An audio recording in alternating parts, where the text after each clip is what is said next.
Believe it or not, you'll go 15 rounds over who's going to get this coffee table. This stupid wagon wheel Roy Rogers garage sale coffee table. It's unlike a lot of rom-coms out there, and I see why a lot of people genuinely enjoy this movie, and I really enjoyed that aspect like crazy. I thought you liked it. I was being nice!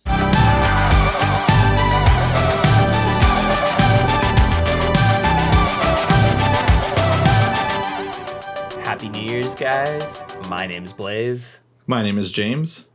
And never have I ever seen When Harry Met Sally. I'm too structured. I'm completely closed off. But in a good way.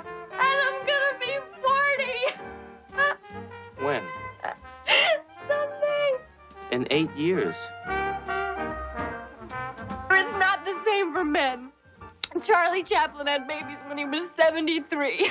Yeah, but he was too old to pick them up. When Harry Met Sally is the 1989 rom-com classic, and of course, perfect time to watch it with it being New Year's Eve today. This movie takes place around the holiday season. Of course, don't want to go spoil it, but ends on New Year's Eve. So what the movie's about, it's about Harry and Sally. They've known each other for years and are very good friends, but they fear sex would ruin their friendship.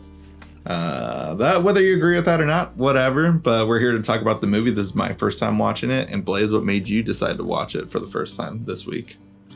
I didn't even know it was a New Year's movie until we just looked up like what are the biggest New Year's movies ever, and this was hit that #1 spot on most lists. So it was like, all right, well, this is a classic movie I haven't seen, might as well check this out. You know, I actually don't have that many Billy Crystal movies under my belt, so I'm sure we'll be seeing his fine face in the future here soon.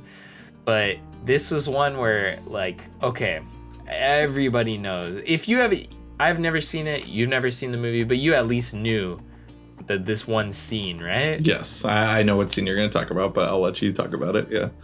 So the scene when the New Year's ball drops and then they kiss, you know that scene? You're messing with me. Yeah. I was just like, wait, what? Yeah. No, I'm just teasing. Anyways, that's not an actual scene in the movie. The scene we're talking about is... Yes!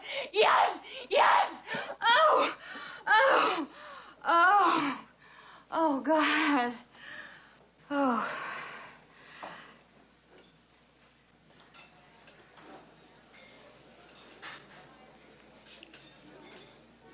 I'll have what she's having. So that is the famous When Harry Met Sally scene. Everyone has seen that, whether or heard of the scene or seen even another piece of film or media that references that scene, because there's a lot of stuff out there that parodies or references that scene. I'll have what she's having. Yes! Yes! I'll have what he's having. Waiter, I'll have what she's having. If you've ever watched a Saturday Night Live episode, I'm sure they, reference that at some point. I'm pretty sure it's just a common phrase now, too. Just like people will literally just say, like, oh, I'll have what he's having or something. And it might not even have to be remotely sexual, but like, yeah, it's just like engraved in our nature now, in our dictionary. Yeah, it is part of the ethos, part of the pop culture ethos. It's what's happening. Everyone wants what she's having. Everyone wants what he's having. But anyways, let's get into the actual movie, because I did feel like I enjoyed the movie. I was actually so surprised that this is directed by Rob Reiner, because it does feel like a Woody Allen movie, I felt like. It really does. And what caught me off guard was just how long it took over. It was pretty much like spanned over a decade, and I was surprised to see how young they made Billy Crystal look at the beginning of the movie. Like, I was just like, oh, this is them like out of college. Like, these guys don't look like they're out of college, but because there's only like a 5-10 minute aspect of the movie, it was a little bit more believable. But they did make them look really young in comparison to when we see them 6 years later, then another 5 years later, and so that was fun to see. I wasn't expecting that style of storytelling, just seeing all the different time jumps, and then also the cutbacks to all these different people talking about how they met, how they fell in love and got married. And I love that it came full circle with that and stuff. Like, I didn't really know the purpose of those, but I really enjoyed that aspect like crazy. I really enjoyed this movie. It's not by any means like what I'd consider like a classic, but it's unlike a lot of rom-coms out there, and I see why a lot of people genuinely enjoy this movie. And I really like had fun watching this. Like I had to pause it, and like I was watching it before work. I was like, let me like just watch half of it and I'll finish the other half. But the whole day I was just like, oh, I want to finish this movie now and stuff. And yeah, it was a fun time. Yeah, it definitely is more in. I mean, honestly, before I watched it, the only thing I really knew was that scene. But I'm like, what? How does that even lay in like into a movie? Like, what would that scene? What's the rest of the movie even about if that's the only scene you know? You know, it's like one of the only movies I think that that comes to mind that's like that, where it's like this famous scene, but you've never even seen the movie. I mean, there's probably a couple other movies like that. I think for people. I imagine, maybe people have heard like some Airplane jokes and not seen the movie before. I've seen Airplane though, so that's not me. And I know that's not you either. You've seen Airplane, so multiple times. If you're in the comments right now being like, what is an airplane? Besides it being a mode of transportation, please let us know if you haven't seen the film, because I'd actually would be surprised. But I feel like one of the best comedies of all time might be one of the least watched movies by younger generations, I feel like. I've got to get out of here. I've got to get out of here. Calm down. Get a hold of yourself. Stewardess, please let me handle this. I've got to get Calm down. Now get back to your seat. I'll take care of this. Calm down. Calm down. Get a hold of yourself. Getting back to When Harry Met Sally, I thought, this was just an enjoyable ride, like just kind of a classic rom-com. I love the element that Rob Reiner brought into it, where there's these little cutaways between time jumps where there's these like real couples that have been in love, and like how they met. They're talking about their little personal stories. I thought that was a fun little thing, and that's what really reminded me of Woody Allen. Like he's somebody that would do something like that, where you use actual documentary footage in between the movie to really break up the different scenes. I felt like that was just such a Woody Allen touch, but I haven't seen enough Rob Reiner movies to know really like what his little special things he does in each movie kind of are. So right. One thing though also is the cast that I guess I want to talk about. So you're not too familiar with Billy Crystal. Of course, I think everyone's seen Monsters Inc., but that's just the voice of Billy Crystal. But other than really that, my only experience with him was City Slickers. I loved that movie as a kid. It's been years since I've seen it though. But like, what Billy Crystal experience do you have with any of his movies, at least? I'm trying to remember. What is the movie where it's him and a giant? Like it's Billy Crystal. Oh, My Giant. Yeah. My Giant is I think it's the only movie I've seen, and I hardly remember the film.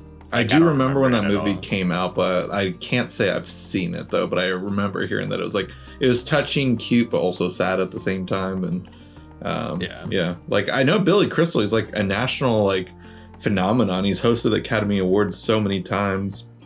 I know he's more of like a comedian also, but just like anyone who's like a Billy Crystal fan, like what are the movies that we need to know about from him and stuff? Like, I feel like City Slickers and When Harry Met Sally are the ones that he's mainly known for, but if there's anything we're missing, let us know. But why is he not a national treasure though? I do wonder that, because like he seems like somebody that would ascend to that status, because if I remember the 90s well enough, and even earlier than that obviously, because this is 89 that this comes out, like he was kind of a cultural icon, especially a comedic icon.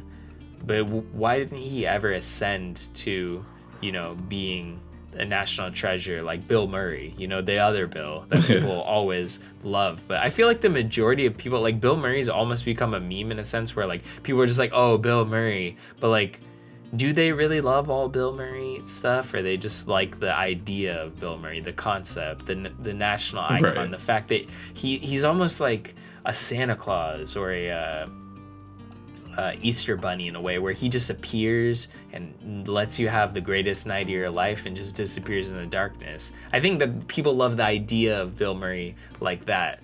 Where's Billy Crystal? He needs to be like, giving people coal or something equally strange, like Santa Claus gives you a cold. What if Bill Murray did something, or Billy Crystal did something weird that was kind of like counterintuitive to what Bill Murray does, you know, like he's actually the evil cultural icon. Right. Yeah. Just a thought. I felt like the rise of like Wes Anderson is what like brought this sad meme Bill Murray kind of phenomenon thing, and now I want to see Wes Anderson work with Billy Crystal somehow. But yeah, like I mean, just back to When Harry Met Sally, I guess, just like, I mean, main thing I have to thank for it is just the chemistry between Meg Ryan and Billy Crystal. The whole movie, I was just screaming and scratching my head. I was just like, the sexual tension, I can't take this. Like, I wanted to lose it and stuff. And yeah, it was driving me crazy. Like, I was just like, oh, I should call her right now or something. Just like, I could literally like cut through like butter, like with the tension that was going on right between them two, this whole movie. Between them two, yeah. That was the only thing that was like a little frustrating, was the way he acts at sometimes. They just act annoying at sometimes. That was the only thing I didn't like about it, was their characters sometimes are, you know, either too rude or too on the nose, or they're just not like doing exactly what you want to. But they're a little bit of frustrating characters, but it does make the payoff so much more enjoyable at the end when, you know, they get together. So that's the thing to it, I guess, is like they're not always doing what you would do if you were in this situation, but they're doing those annoying movie character things that make the payoff at the end of the film actually more enjoyable. So I give it some slack at that, but like, yeah, I wouldn't say it's the most perfect romantic comedy, essentially, because like the characters are a little bit frustrating, but the payoff is good. The payoff's worth it. Yeah, it delivers the goods and stuff, and I liked that it felt pretty real at times, but definitely agree, though, it does have those like movie tropes where just like, you know, just like, I'm gonna turn my back on you and stuff, and then like, you know, just like those kind of cliches and stuff. But like, you know, the more happy, genuine moments, like the phone calls and stuff, or like they felt like, you know, a real friendship between, you know, just a normal guy and girl who are slowly falling in love. And so like I appreciated those aspects and stuff, and that's when like the tension was killing me. But yeah, it was just a solid watch that caught me off guard, and I had fun with it. Like I thought it was a good pick, Blaze. Yeah, definitely. We are doing a total different thing next week for Never Have I Ever, so I'm interested to see what you think of that movie. But yeah, I think if you're in the market, you haven't seen this movie, When Harry Met Sally, definitely go check it out, because I do think this is a classic. There's a reason that people know the scene from the movie, but don't be like us. We just knew the scene from the movie. We didn't see it. Why would we do that? But here at Never Have I Ever, we decided we're going to watch the movie. We're going to know why the scene is in the movie. We know why she faked that orgasm. Anyways, guys, if you want to support the show, the easiest way to do that is by clicking the Amazon affiliate link in the description box below. Go ahead and watch When Harry Met Sally.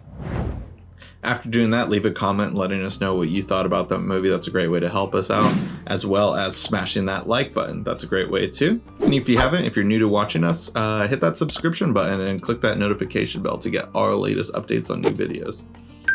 And guys, that's it for this week. Tune in next week for a brand new of Never Have I Ever.